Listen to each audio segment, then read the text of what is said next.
नमस्कार मित्रों, आज के मेहमान के इस नए एपिसोड में हम हाजिर हैं हमारे नए मेहमान के साथ। और आज के हमारे नए मेहमान हैं पत्रकारिता जगत में उरूज पर जाने वाले श्री नरेंद्र सिंह अकेला जी, जिन्होंने दैनिक भास्कर जैसे समूह में बरसों तक सेवाएं दी हैं और आप बहुत अच्छे कवि भी हैं। हाल ही के दिनों में आपको एक बहुत अच्छा सम्मान भी मिला है और इन दिनों उनकी काव्य साधना चरम पर है। तो हम बात करेंगे आज के तमाम बिंदुओं पर, राजनीतिक परिस्थितियों पर और पत्रकारिता के गिरते हुए स्तर पर और साहित्य साधना पर। तो नमस्कार अकेला जी, आपका स्वागत है हमारे इस कार्यक्रम में। अभय चैनल के सभी दर्शकों को प्रणाम करता हूँ, नमन करता हूँ और आभार व्यक्त करता हूँ अभय भाई आपका कि आपने मुझ जैसे नाचीज को बुलाया। धन्यवाद धन्यवाद धन्यवाद, आपका आगमन हुआ इस स्टूडियो में। अकेला जी, हम बात करेंगे कि आज की जो पत्रकारिता है वर्तमान समय की, चूंकि आपने बरसों बरस दिए हैं पत्रकारिता में और हमने आपके साथ काम भी किया है, आपके अधीन हमने काम किया है। दैनिक भास्कर में जब हमारे सीनियर थे तो वहां पर भी हम लोगों ने काम किया है। तो कितना बदला पत्रकारिता का स्तर, कितना बदला है और कहां पर हम खड़े हुए हैं पत्रकारिता के दौर में? अभय जी, मैं बधाई दूंगा आपको कि आपने अपने चैनल के माध्यम से बिल्कुल सही विषय को उठाया है। आज जिस दौर की पत्रकारिता चल रही है और जिस तरीके से लोग काम कर रहे हैं, इस पर वाकई में मनन और चिंतन करने की जरूरत है। देखिए, आपने मेरे साथ काम किया, आप उस दौर के साक्षी हैं। वो जो दौर हुआ करता था जी, उसमें पत्रकारों की एक धमक चमक हुआ करती थी। जी जी बिल्कुल। क्योंकि पत्रकार ऐसा काम करते थे कि वो अधिकारियों से और नेताओं से आंख में आंख मिला के बात करते थे। उनमें वो मादा था। वो मादा इसलिए था कि उनकी कलम में ताकत थी।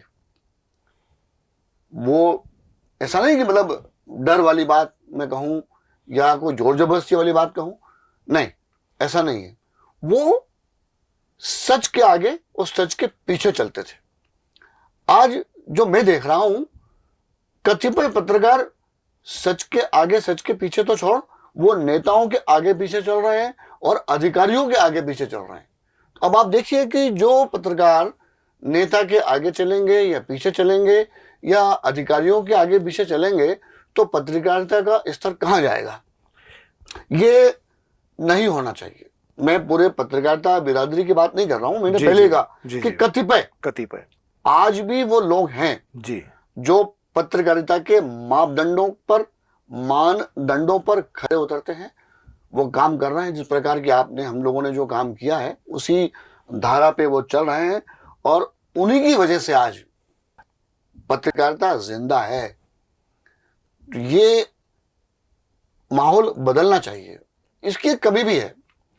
कारण ये है कि पहले जैसे लोग कहते थे कि साहब लड़का क्या कर रहा है, बोले बेरोजगार है, बोले मास्टर बना दो, तो मास्टर बन जाया करता था।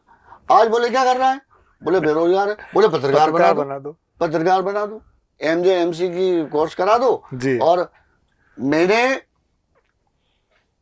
40 साल से पत्रकारिता जगत में हूं मैं। आप भी जानते हैं कि जब मैंने भास्कर के लिए इंटरव्यू लिए तो लोगों को मात्रा लिखना नहीं आ रही, कोर्स करके आ रहे हैं। इंदौर यूनिवर्सिटी से, विक्रम यूनिवर्सिटी से एमजे का कोर्स करके आ रहे हैं। मात्रा नहीं में छोटी मात्रा लगा रहे हैं, बिंदी तो भूल गए, जबकि उनको ये नहीं मालूम कि बिंदी से कितना बड़ा अर्थ बदल जाता है। बिल्कुल बिल्कुल। सोनिया गांधी आएंगी, हाँ, और सोनिया गांधी आएगी, सम्मान भी बदल गया, अर्थ भी बदल गया। नरेंद्र मोदी 20 तारीख को आएंगे। हमारे भाई लोग बिंदी हटा देते हैं, नरेंद्र मोदी आएंगे। अरे आएंगे क्या होता भाई?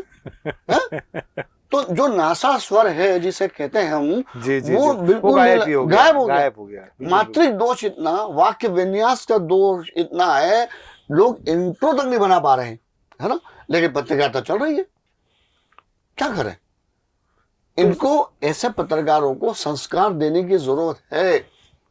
जब हम लोग, आप और हम जब पत्रकारिता करते थे, तब हमारे जो सीनियर प्रोफेसर शिव कुमार वत्स, प्रेम भटनागर जी, ये जो थे उस समय लोग, तो कहते थे कि बेटा 40 पन्ने पढ़ो तब जाकर के एक पन्ना लिखो।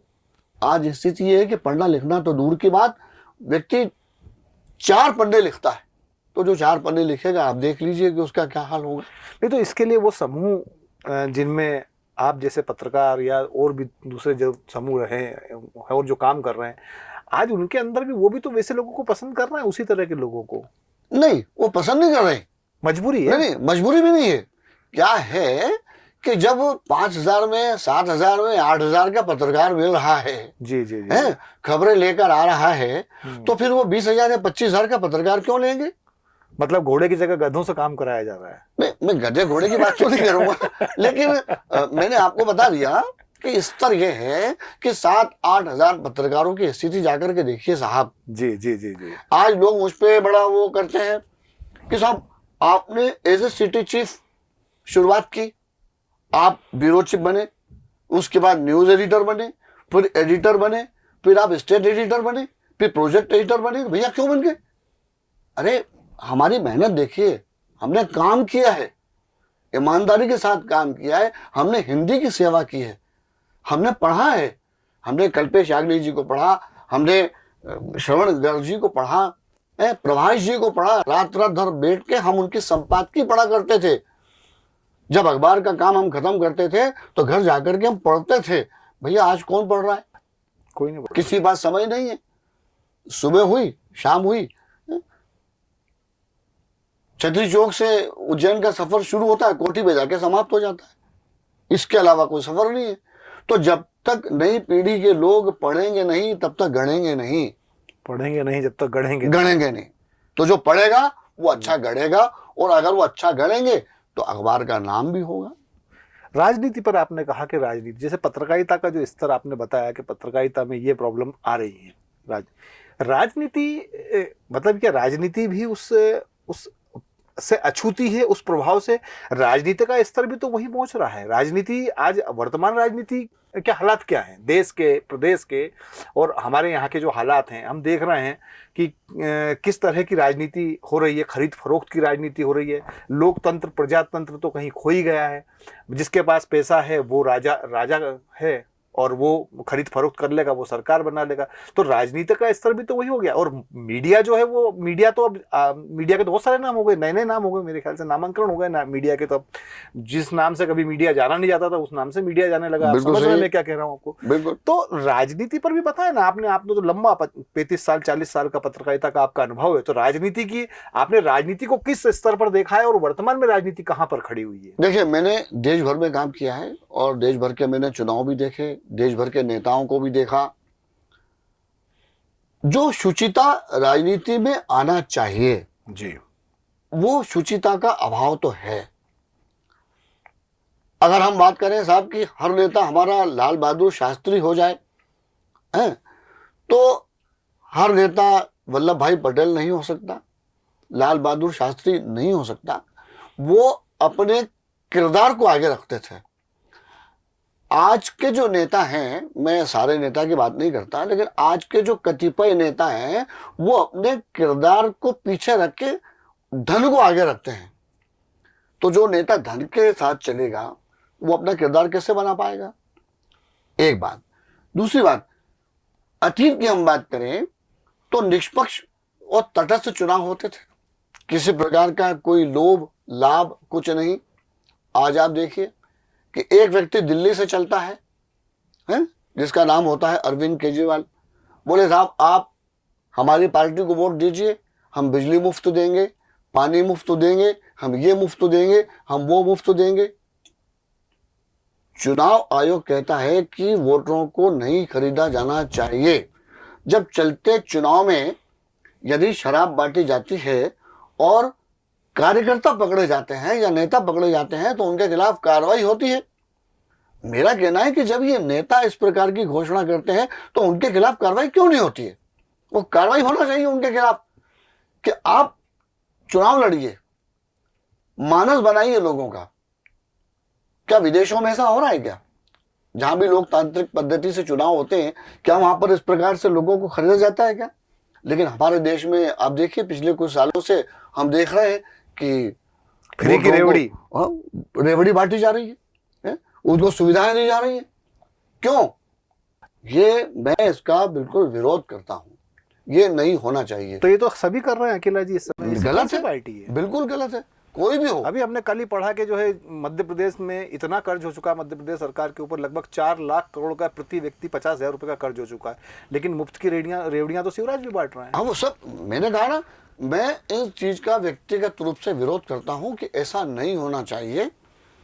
देखिए एक बात और बताता हूं कि जब हमारा संविधान बना तो इस देश की जनता को केवल एकमात्र एक ऐसा अधिकार मिला कि जिससे वो देश की दशा और दिशा बदल सकता है, देश का मतदाता, और वो होता है मतदान, और वो होता है गोपनीय जी, है ना।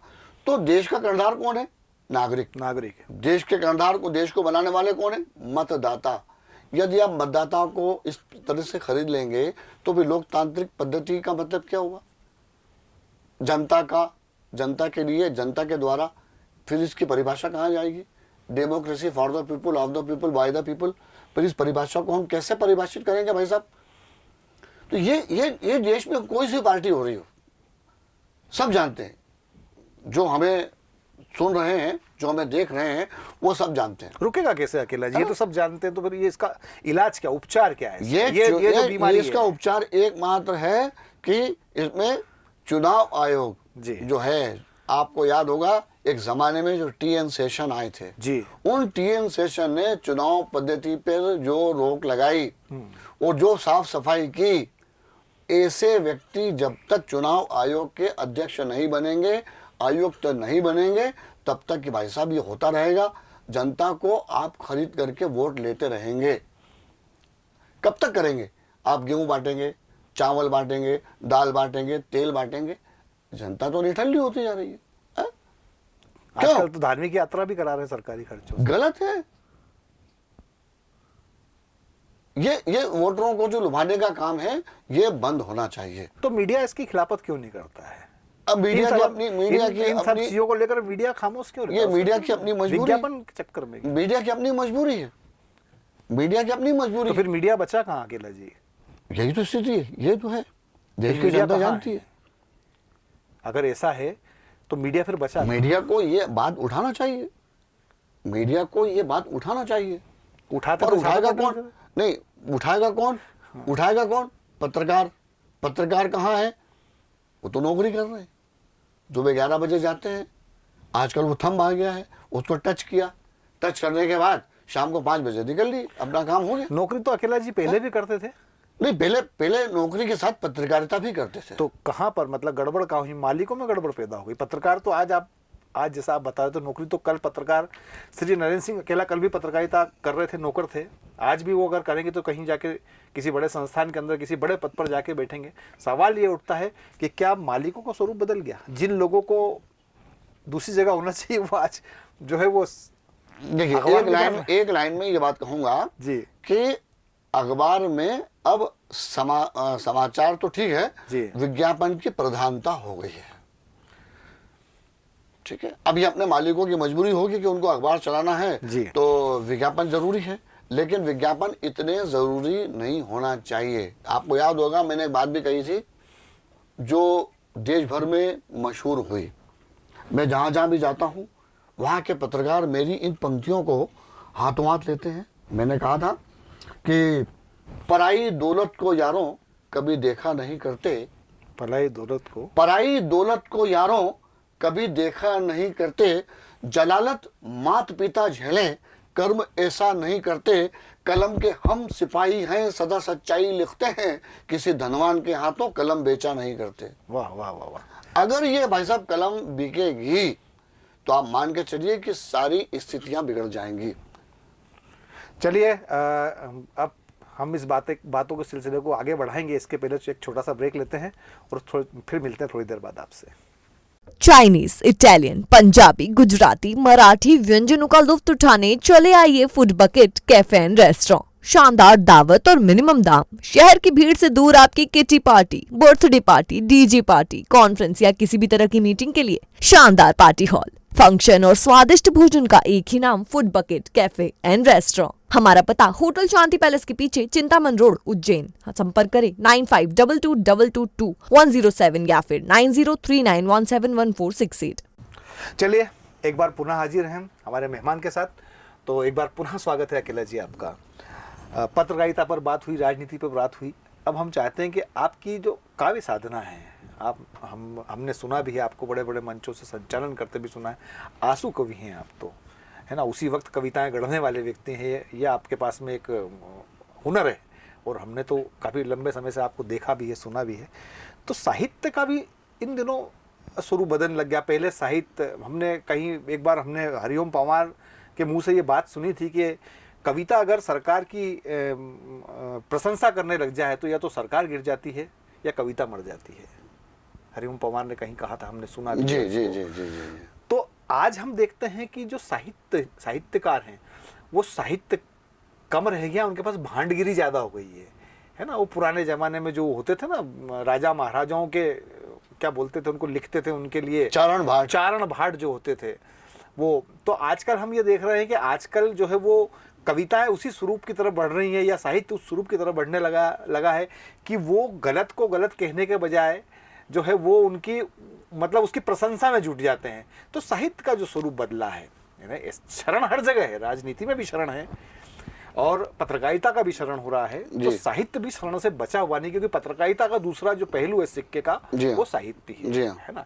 तो इस पर आप बताएं कि क्या इस समय क्या स्थितियां होनी चाहिए और क्या हो रही हैं। आपने बिल्कुल सही विषय और सही प्रश्न किया। हमारी वार्ता में साहित्य बचा हुआ था। मैं आपको मतलब बहुत तीक्ष्ण बुद्धि के संपादक हैं आप। जी जी, थैंक यू वेरी मच। आपसे सीखा आपने। साहित्य की बात जो की, मेरे अंतर मन की पीड़ा को जगा दिया आपने जी। जो अलख में जगा रहा हूं पूरे देश में मंचों के मार्फत। जी जी, वो बात आपने बिल्कुल सही कही जी। देखिए, कविता की हम जहां बात करें तो कविता क्या है?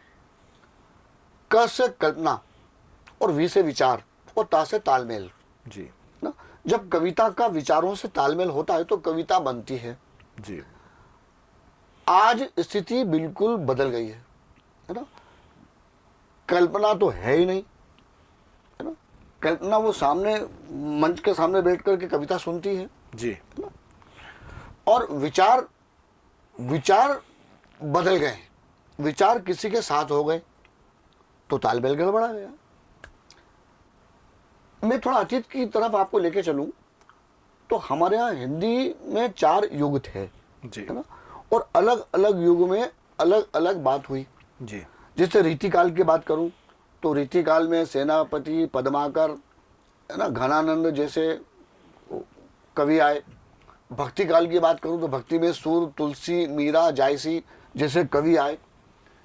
तो इन्होंने कभी दरबारी कवि बनने की कोशिश नहीं की और नहीं हुए। एक छोटा सा प्रसंग बताता हूं आपको मैं कि जिस समय अकबर का शासन काल था जी, उसी काल में तुलसी भी हुए। अब इसको थोड़ा सा पलटा के बोलता हूं कि एक बार जवाहरलाल जी नेहरू भाषण दे रहे थे और पुरुषोत्तम दास टंडन उनके पास बैठे हुए थे। तो उन्होंने कहा कि अकबर के शासन काल में तुलसी हुए। तो उन्होंने माइक पकड़ लिया, मतलब प्रधानमंत्री का माइक पकड़ लिया पुरुषोत्तम दास टंडन ने, और ने कहा, नेहरू जी क्या कह रहे हैं आप? 1000 अकबर भी पैदा हो जाएं तो तुलसी नहीं हो सकता। 100 जन्म लेना पड़ेगा अकबर को।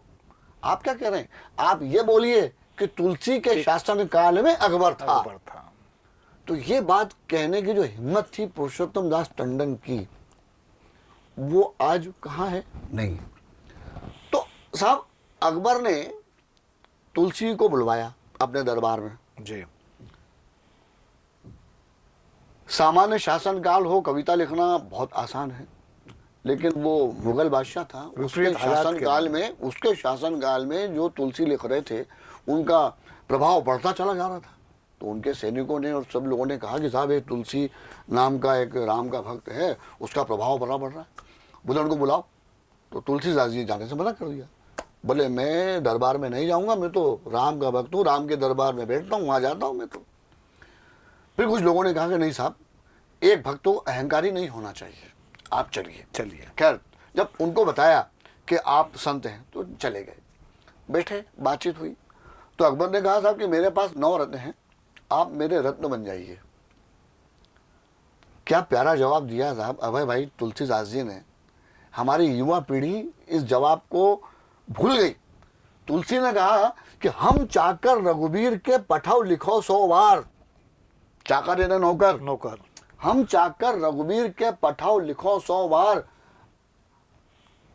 अब हम चाकर रघुवीर के पठाव लिखो 100 बार।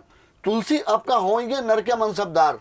क्या बात है। मैं तेरा मनसबदार होना नहीं चाहता, मैं ठुकराता हूं तेरी दौलत को, तेरे पद को। और तुलसी चले गए। ऐसे कवि थे पंडित रामधारी सिंह दिनकर, मैथिली शरण गुप्त।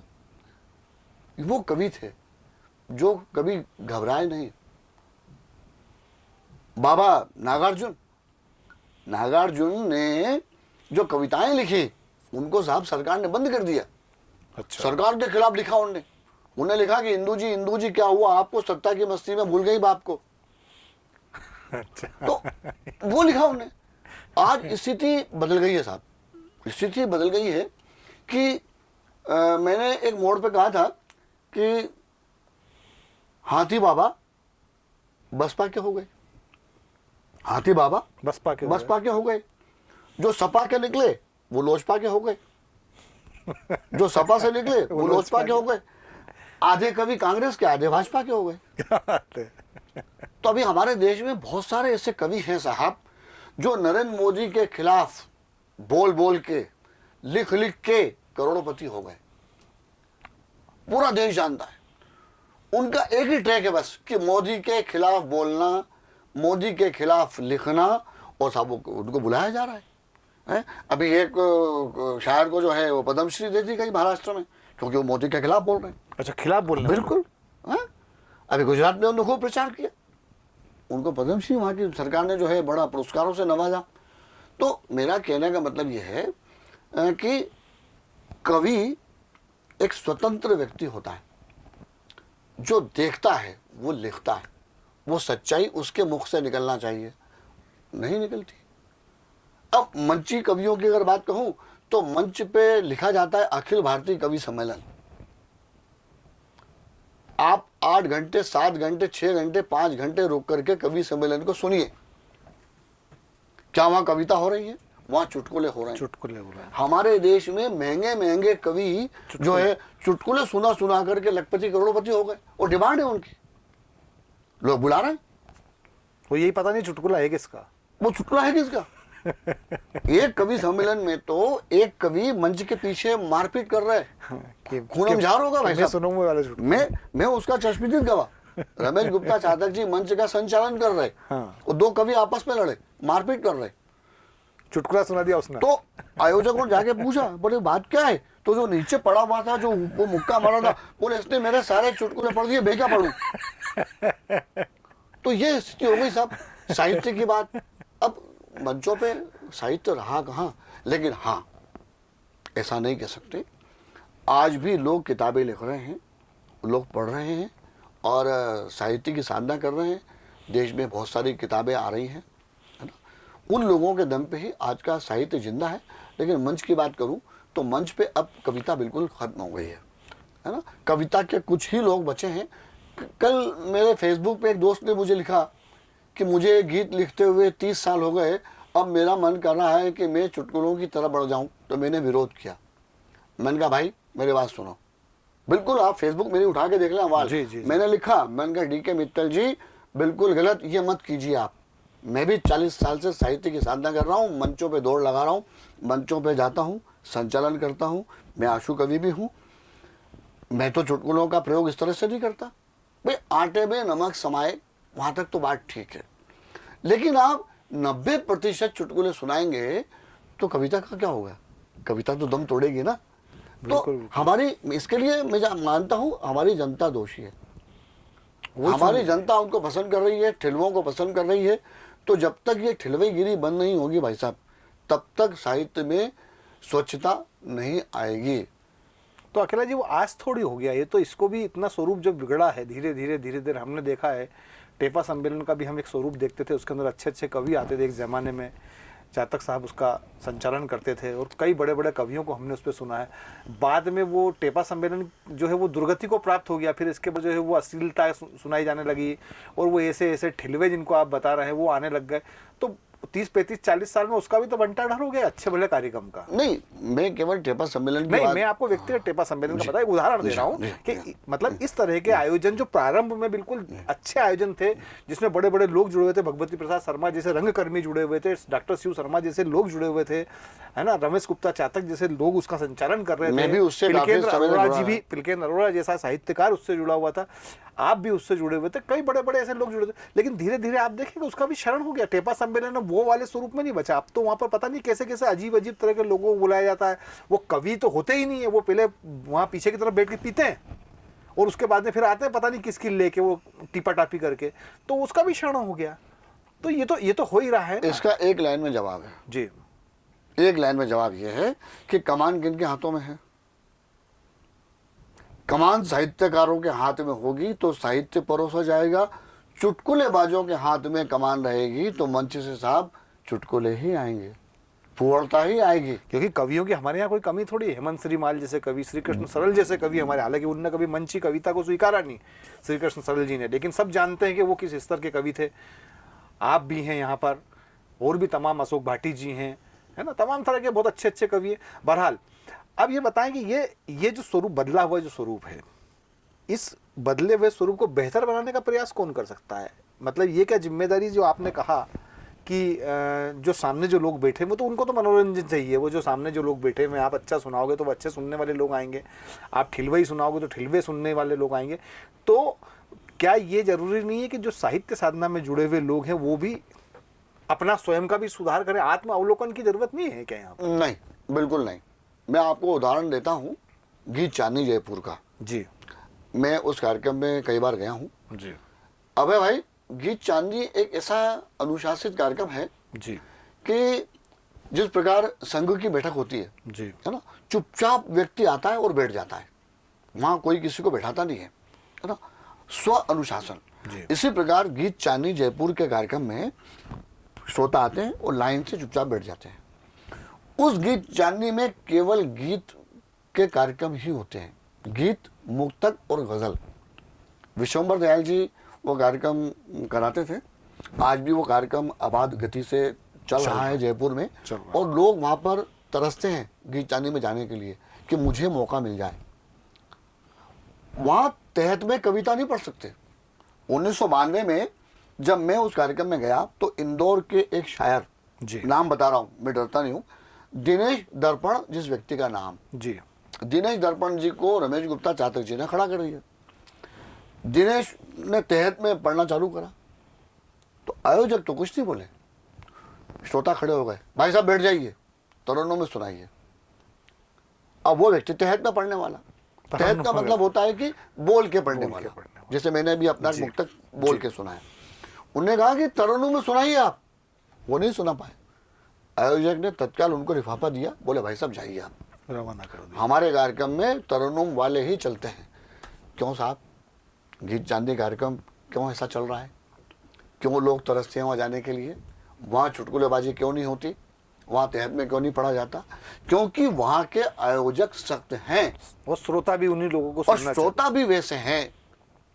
तो आयोजक को ध्यान देना होगा भाई साहब कि किस लेवल के कवि, किस लेवल के कवि को बुलाएं और उनसे क्या सुने। आज आयोजक ये सोचता है साहब ये मनोरंजन किया जाए तो आप मनोरंजन कर लीजिए, या फिर ये मंच पे जो आप लिखते हैं अखिल भारतीय कवि सम्मेलन, इसको हटा दीजिए, इसको कर दीजिए चुटकुला सम्मेलन। क्या आज देश में कवि नहीं है? ढेर लगे हैं साहब कवियों के, कई अच्छे कवि, नवोदित कवि भी अभी इन दिनों बढ़िया लिख रहे हैं, बिल्कुल अच्छा बढ़िया लिख रहे हैं। नवोदित कवियों का तो जवाब नहीं है, उनकी भाषा बिल्कुल मर्यादित है ना, क्लिष्ट भाषा है उनकी, अच्छी भाषा है, लेकिन उनको मंच नहीं मिल रहे। इसलिए मंच नहीं मिल रहे कि वो 20 चुटकुले याद कर लेते हैं लड़के और मंच पे जाके हे ठिठी कर रहे हैं और वो बड़े मजे ले रहे हैं।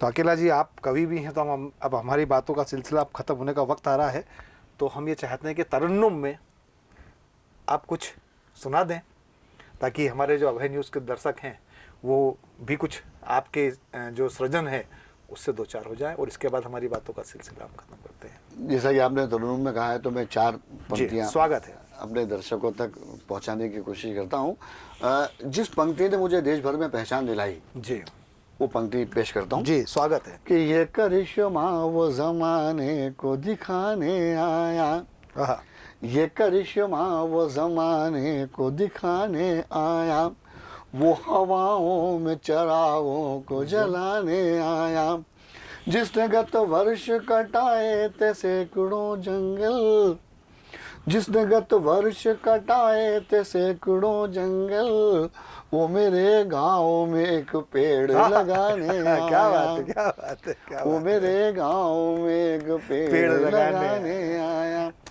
और 4 पंक्तियां, अपन जब सुबह उठते हैं तो हर व्यक्ति कहता है राधे कृष्ण, राधे कृष्ण। राधे। मैं बचपन से, जब से मैंने होश संभाला है, मैं भी सुनता आ रहा हूं। एक दिन मेरे मन में विचार आया कि राधे कृष्ण क्यों बोलते हैं। इस पे मैंने विद्वानों से पूछा, जी तो जो मुझे मिला जी, वो अभय न्यूज के दर्शकों तक पहुंचाने की कोशिश करता हूँ। ये मेरा स्वागत, मुक्तक स्वागत। इस समय देश में बहुत पसंद किया जा रहा है। स्वागत स्वागत। कन्हैया जी ने राधा जी से प्रेम किया। जी राधा जी उम्र में बड़ी थी, जी, कन्हैया जी छोटे थे छोटे थे। और शादीशुदा भी थे। तो राधा जी सवाल करती है जी कि साहब मैंने आपसे प्रेम तो किया जी, है ना, अब मुझे मिलेगा क्या। तो कन्हैया जी ने जो उन्हें उपहार दिया, वो उपहार आज तक उनको मिल रहा है। तो कन्हैया जी का जवाब क्या है कि सुनो राधा हमारे प्रेम का परिणाम आएगा, क्या बात है। सुनो राधा हमारे प्रेम का परिणाम आएगा, मुझे जब भी पुकारोगी तुम्हारा शाम आएगा। क्या बात है, क्या मुझे सब लोग पूजेंगे मगर इतना समझ लेना, मुझे सब लोग पूजेंगे मगर इतना समझ लेना, हमारे नाम से पहले तुम्हारा नाम आएगा। क्या बात है, क्या बात हमारे है। नाम से पहले। तो ये थे हमारे आज के मेहमान, साहित्यकार, कवि और पत्रकार श्री नरेंद्र सिंह अकेला जी।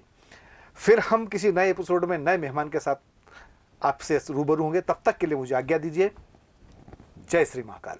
नमस्कार।